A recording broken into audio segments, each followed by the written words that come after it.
क्या आपने महसूस किया है कि हमारी जिंदगी में अनजाने में कई बेकार की चीजें जुड़ जाती हैं?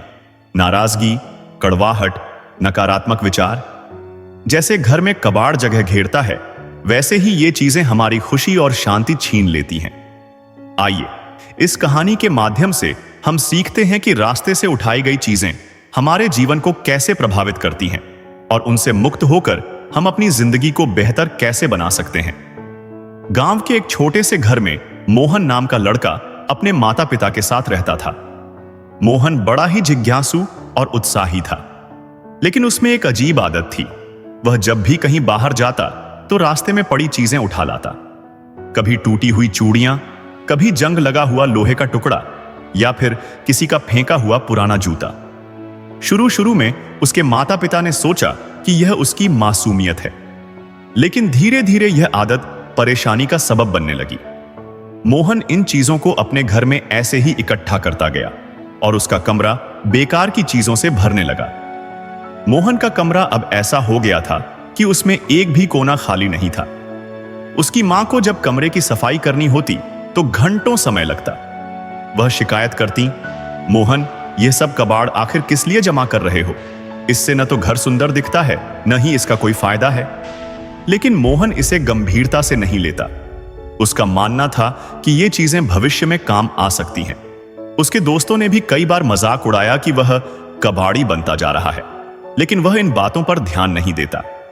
एक दिन स्कूल में एक बड़ा प्रोजेक्ट बनाने की घोषणा हुई।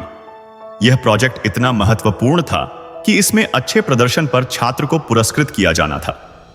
मोहन को इसके लिए कई किताबों और स्टेशनरी की जरूरत थी। वह अपने कमरे में इन्हें ढूंढने गया, लेकिन हर कोना बेकार की चीजों से भरा पड़ा था। उसने काफी कोशिश की, लेकिन जरूरी सामान वक्त पर नहीं मिला। नतीजा यह हुआ कि वह प्रोजेक्ट समय पर जमा नहीं कर पाया। उसे अपने शिक्षक से डांट भी सुननी पड़ी। उस दिन उसे पहली बार अपनी आदत का नतीजा समझ आया। कुछ दिनों बाद गांव में एक साधु आए। गांव के लोग उनके पास अपनी समस्याएं लेकर जाते थे। मोहन की मां ने सोचा कि साधु शायद उसे समझा सकें। उन्होंने मोहन को उनके पास भेजा। साधु ने मुस्कुराते हुए मोहन से पूछा, बेटा, क्या तुम्हारी कोई समस्या है? मोहन ने अपनी आदत के बारे में साधु को सब कुछ बता दिया। साधु ने एक कहानी सुनाई। जिंदगी में रास्ते से उठाई गई चीजें सिर्फ भौतिक वस्तुएं नहीं होती। ये कई रूपों में हमारे जीवन में आती हैं। गुस्सा, ईर्ष्या, डर और फालतू की बातें। जब हम इन सब को अपने साथ ढोते रहते हैं तो हमारा मन बोझिल हो जाता है। यदि आपको यह वीडियो पसंद आ रहा हो तो मैं आपसे विनम्र निवेदन करता हूं कि आप मेरा साथ दें। वीडियो को लाइक करें, चैनल को सब्सक्राइब करें और नीचे कमेंट करके अपनी राय जरूर साझा करें, ताकि मैं ऐसे और वीडियो ला सकूं। चलिए अब हम अपनी कहानी की ओर बढ़ते हैं। ये बेकार की चीजें हमारी खुशी और शांति को खत्म कर देती हैं, ठीक वैसे ही जैसे तुम्हारे कमरे में बेकार की चीजों ने तुम्हारी जरूरत की चीजों के लिए जगह नहीं छोड़ी। साधु ने मोहन से कहा, अगर तुम रास्ते से सिर्फ वो चीजें उठाओ जो सच में तुम्हारे काम की हैं, तो तुम्हारी जिंदगी भी आसान और हल्की हो जाएगी। मोहन को साधु की बात गहराई से समझ आई। उसने उसी दिन फैसला किया कि वह अपनी आदत बदलकर रहेगा। उसने अपने कमरे में से सारी बेकार की चीजें निकाल दी। उसे साफ सुथरे कमरे का एहसास पहली बार हुआ। उसके जीवन में एक नई ऊर्जा आ गई। वह अब हर चीज को सोच समझकर चुनता था, चाहे वह कोई वस्तु हो, आदत हो या विचार। मोहन ने इस बदलाव को सिर्फ अपने कमरे तक सीमित नहीं रखा। उसने यह महसूस किया कि उसके मन में भी ऐसी कई चीजें जमा हो गई थी।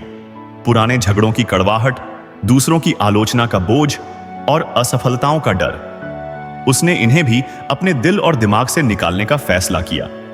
उसने लोगों से माफी मांगी, पुरानी बातों को भुलाया और अपने जीवन में सकारात्मकता लाने की कोशिश की।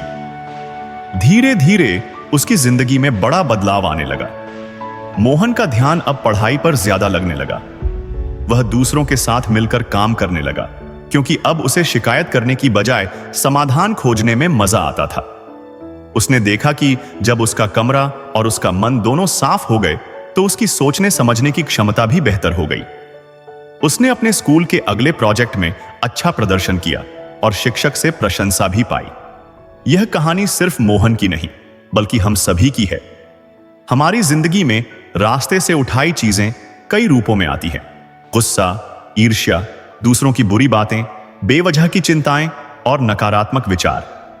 हम इन्हें बिना सोचे समझे अपने साथ रख लेते हैं और धीरे धीरे ये हमारी मानसिक शांति और खुशी को खत्म कर देती है। सोचिए, जब हम हर बात का बुरा मानते हैं, हर छोटी गलती को याद रखते हैं या फालतू की चीजों पर ध्यान लगाते हैं, तो क्या हम अपने लिए बोझ नहीं बढ़ा रहे? जब हम अनावश्यक चीजें छोड़ना शुरू करते हैं तो जिंदगी हल्की और खुशहाल हो जाती है। जैसे मोहन ने अपने कमरे को साफ किया, वैसे ही हमें भी अपने मन और जीवन से बेकार चीजों को निकाल देना चाहिए। अनावश्यक चीजें छोड़ें, चाहे वह भौतिक वस्तुएं हों, बुरी आदतें हों या नकारात्मक विचार, इन्हें अपने जीवन से निकाल फेंकें।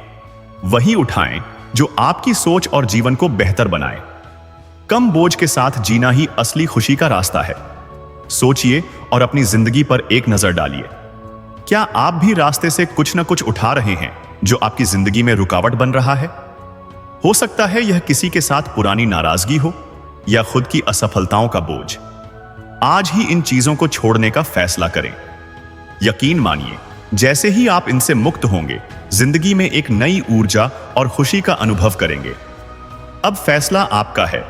क्या आप अपनी जिंदगी को हल्का और खुशहाल बनाएंगे या इन बेकार की चीजों का बोझ ढोते रहेंगे? अगर आपको यह वीडियो पसंद आया हो तो नीचे कमेंट करके जरूर बताएं। ऐसी और भी प्रेरणादायक कहानियों के लिए हमारे चैनल MK बुद्धा स्टोरी को सब्सक्राइब करना न भूलें। आपका साथ हमें नई कहानियां लाने के लिए प्रेरित करता है। धन्यवाद।